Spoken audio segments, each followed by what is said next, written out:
골로새서 1장 21절입니다. 전에 악한 행실로 멀리 떠나 마음으로 원수되었던 너희를 이제는 그의 육체의 죽음으로 말미암아 화목케 하사 너희를 거룩하고 흠없고 책망할 것이 없는 자로 그 앞에 세우고자 하셨으니 만일 너희가 믿음에 거하고 터 위에 굳게 서서 너희 들은 바 복음의 소망에서 흔들리지 아니하면 그리하리라. 이 복음은 천하 만민에게 전파된 바요 나 바울은 이 복음의 일꾼이 되었노라. 우선 23절 말씀까지 보겠습니다.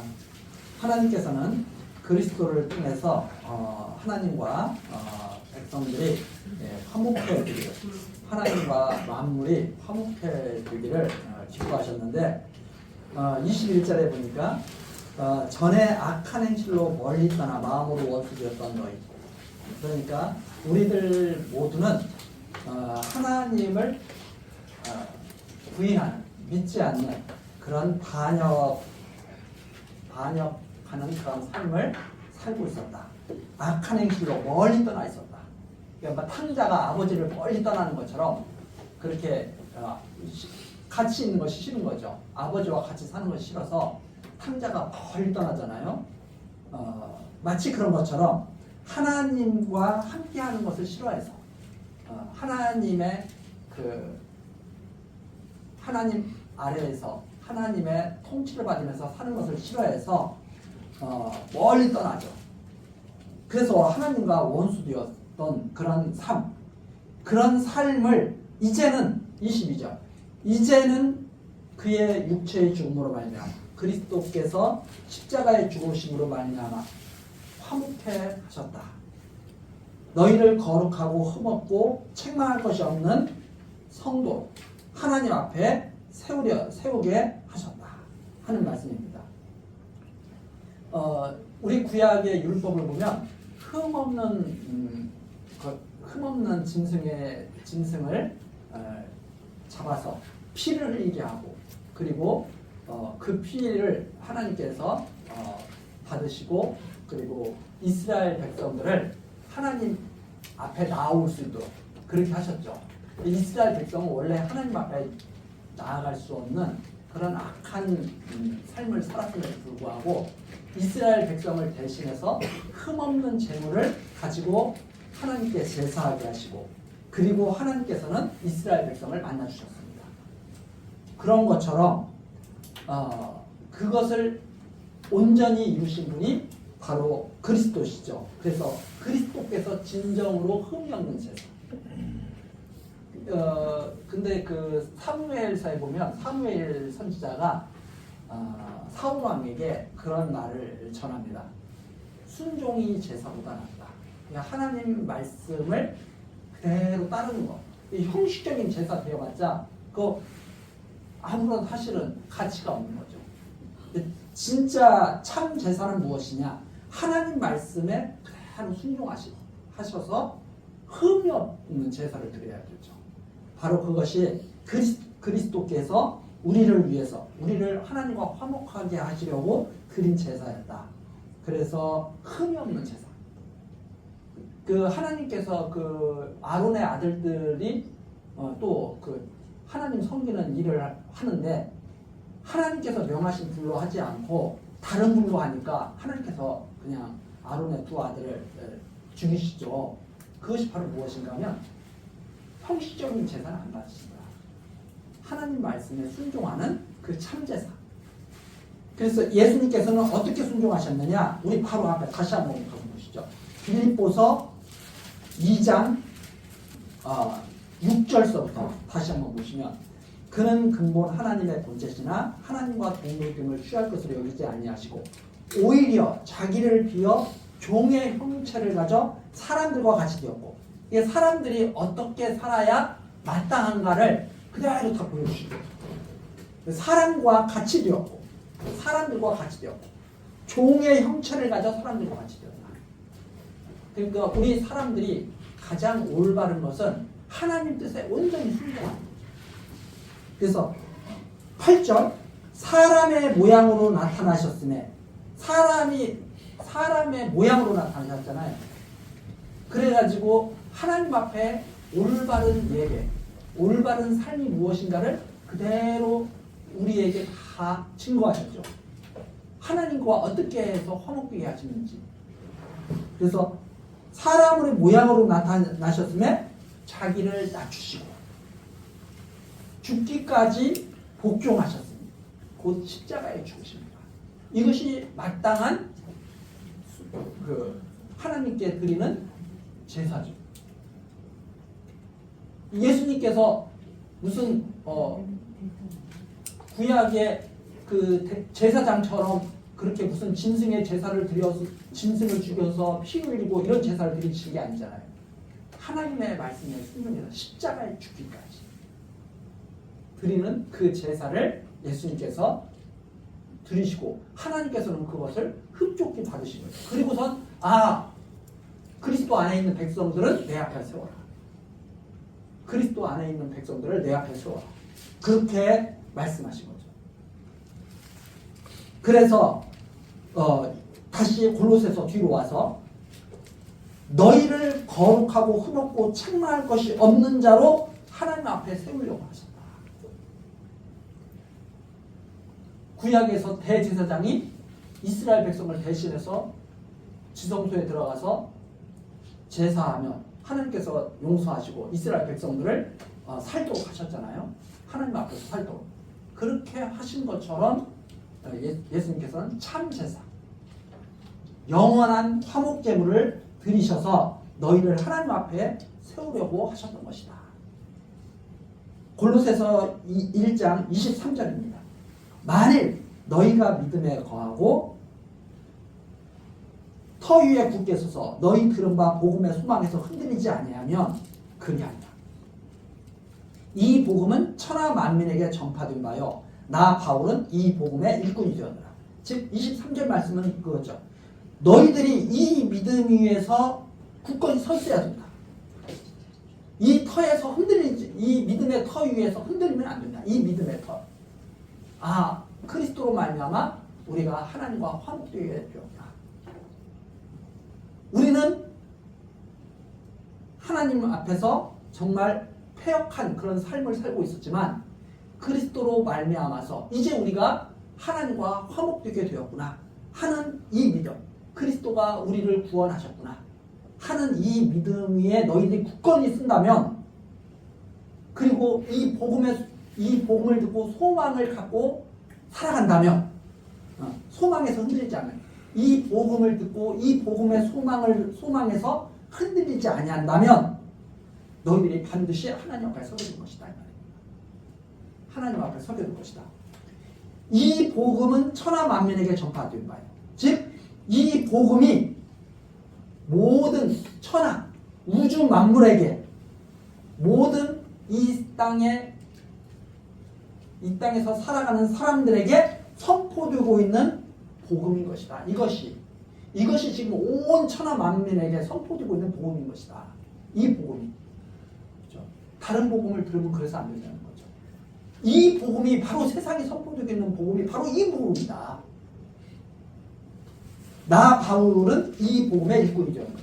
나 역시 이 복음을 전하고 있는 것이다. 이 복음을 전하기 위해서 나도 애쓰고 있는 사람인 것이다.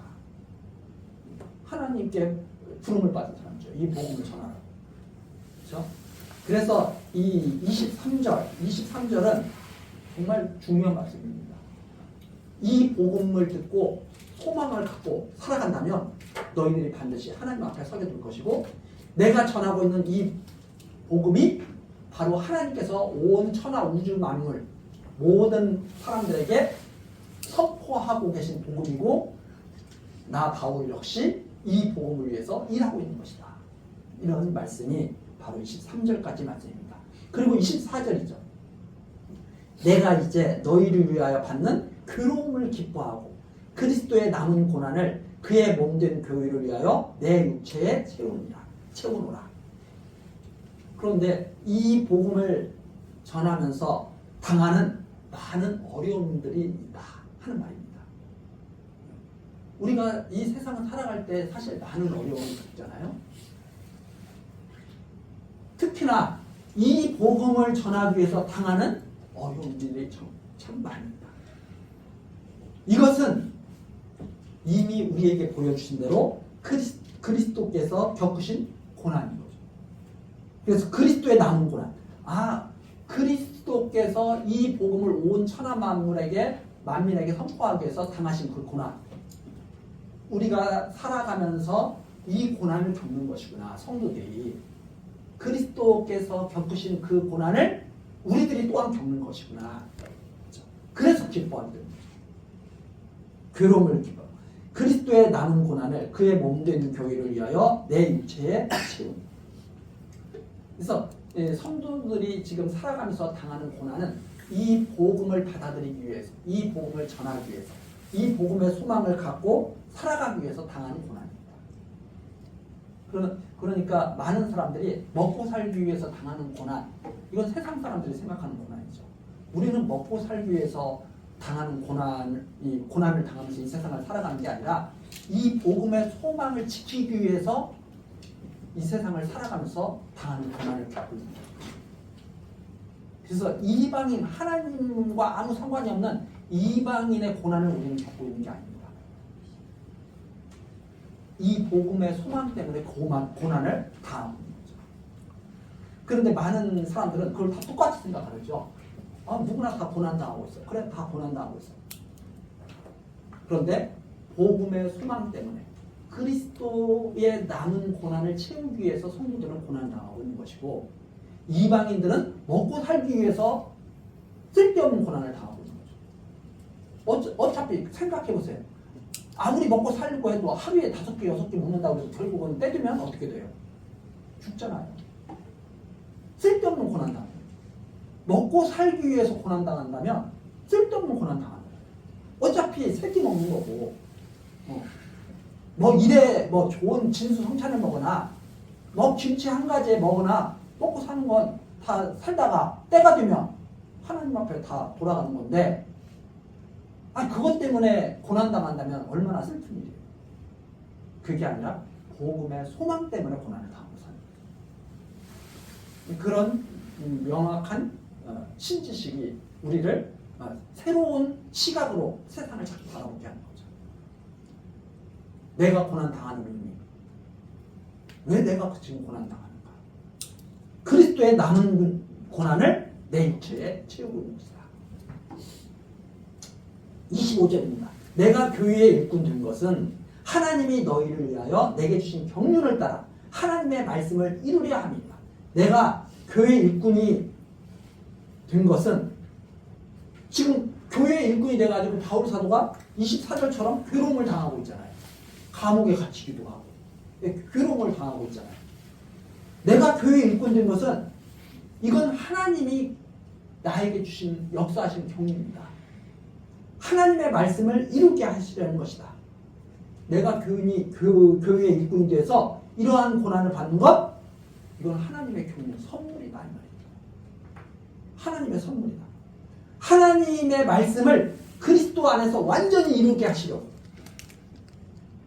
나를 이렇게 살게 하신 것이다.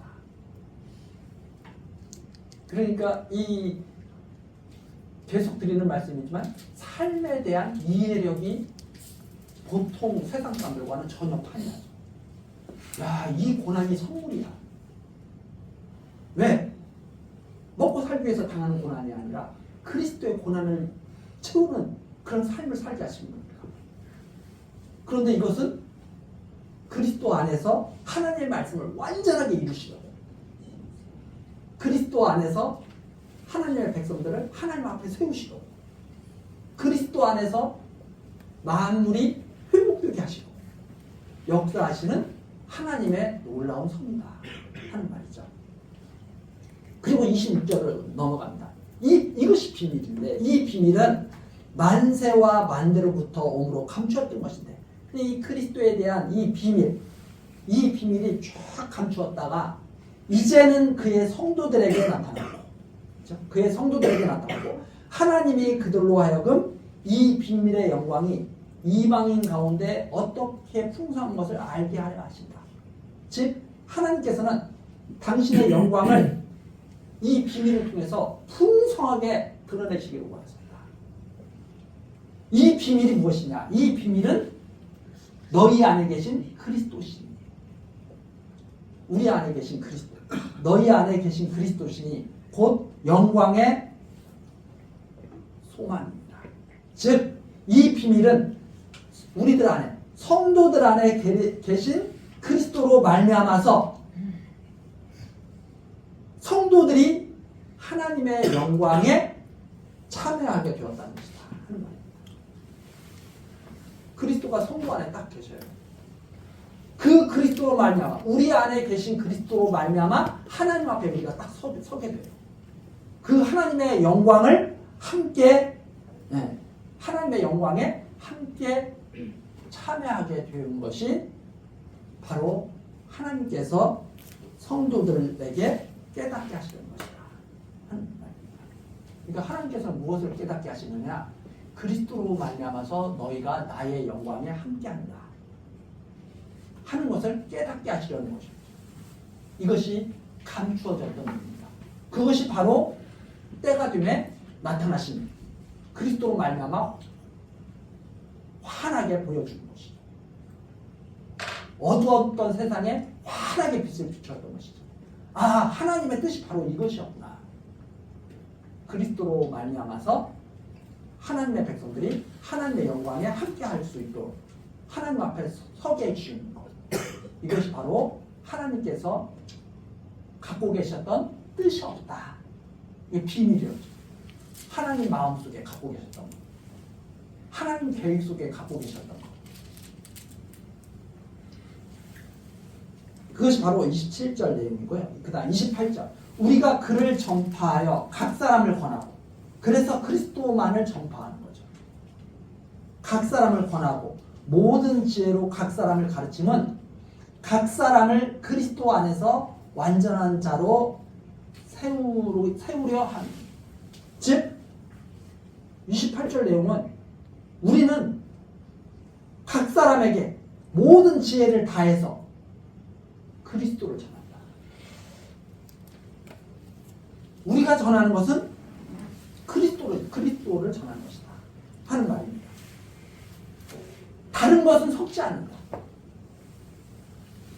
그리스도 복음 위에 다른 것을 보태지 않는다. 여러분, 그리스도를 믿는 것 이제 시작입니다. 그 다음에는 여러분이 무엇을 더 해야 됩니다. 이런 거 우리는 섞지 않는다. 그리스도 안에서만 완전한 자로 세워지는 것이기 때문에, 그래서 그리스도 안에서 완전한 자로 세우려 합니다. 그리스도 안에 있을 때에만 완전한 자로 세워지는 것이지 다른 무엇을 더한다고 해서 완전한 자로 세워지는 것이 아닙니다. 오히려 우리 고사성어에 사람들이 그런 고사성어도 다 경험적으로 알잖아. 쓸데없는 일을 더 많이 하지 않는다. 사족. 뱀을 그리라고 했더니 시간이 남는다고 뱀의 발을 갖다가 까치발을 갖다가 뱀한테 붙여놓으면 뱀이 아니잖아요. 온전한 일을 하려면 멈출 때 딱 멈출 수가 있어요. 그렇죠? 하나님이 우리를 이 땅에 살게 하시는 것도 그겁니다. 본분을 지키라. 그 본분을 지키는 게 뭐예요? 태어날 때 태어나야 되고 하나님께 돌아갈 때 돌아가야 되는 거죠. 그게 바로 우리들이 배우는 거죠. 아, 우리의 뜻으로 태어나고 우리의 뜻으로 죽는 것, 우리의 뜻으로 살고 우리의 뜻으로 죽는 것이 아니라 하나님의 뜻으로 태어났고 하나님의 뜻으로 존재하고 하나님의 뜻으로 돌아가는 것이다. 그걸 우리가 배우는 거죠. 그것이 바로 제사 드리는 것보다 훨씬 나은 순종이다. 그러한 삶을 마음속에 담고 살아가는 것. 그것이 바로 순종이 제사보다 나은 거죠. 그런데 그런 마음은 없는데 매일 교회당에 나와서 예배 참석한다? 그리고 나는 하나님 잘 섬겼다? 마치 사울이 하나님께 제사 드리다가 사무엘 선지자에게 책망당하는 그런 말을 듣기에 딱 알맞죠. 정말 우리가 중요한 것은 하나님의 말씀을 잘 듣고 그 말씀대로 살고 싶은 그 마음, 그것이 바로 우리에게는 그리스도가 들어와 계시고 그리스도께서 그 마음을 가지고 사셨습니다.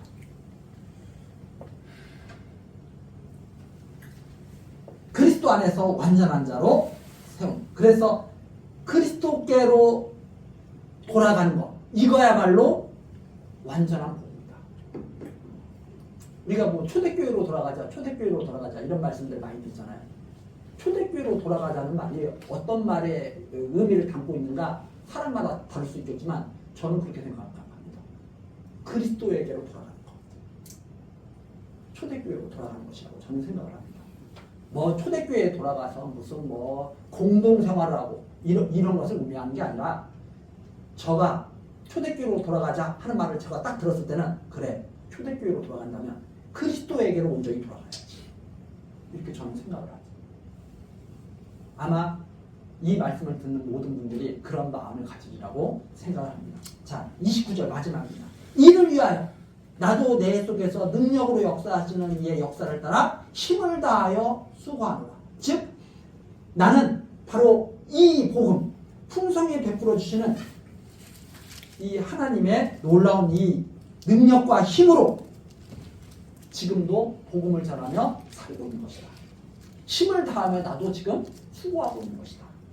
이런 말씀이 바로 29절까지 말씀입니다.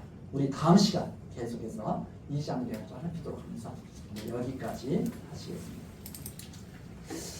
은혜로우신 하나님, 오늘 우리들 교회 학교로 다시 모아주시고 하나님 앞에 순종하며 살아가는 삶의 기쁨을 다시 한번 생각하게 하시니 감사와 찬송을 드립니다. 하나님, 우리들 참으로 연약하여서 하나님 말씀을 잊어버리기가 쉽습니다. 때에 따라 하나님께서 생각나게 하시고 그 말씀에 순종하는 기쁜 삶을 살도록 역사하여 주옵소서. 우리 교회 학교에서 이 말씀을 듣는 학생들, 모든 우리 성도들이 날로 날로 하나님께 가까이 나아가는 그런 놀라운 역사가 일어나게 하옵소서. 예수 그리스도의 이름으로 기도드리옵나이다. 아멘.